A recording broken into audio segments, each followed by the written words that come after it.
के ल्याउने रे आमा आमा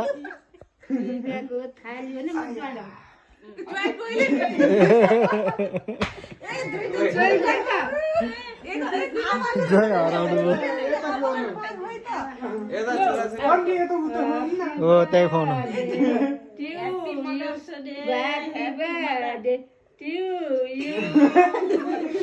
हजुर नि खानु मिल्छ आमालाई खुवाइदिनु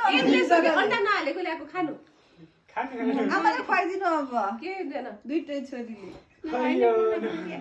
के हुँदैन अलिअलि टेस्ट पनि गर्नु पर्यो नि कस्तो हुन्छ भनेर फोटो खिचायो ह्याप्पी मदर्स डे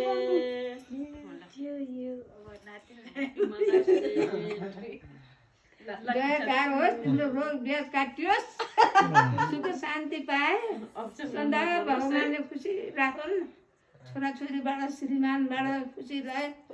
मैले चाहिँ खुसी बना भन्नु पर्यो खुसी रहे आशीर्वाद लाग्यो आशीर्वाद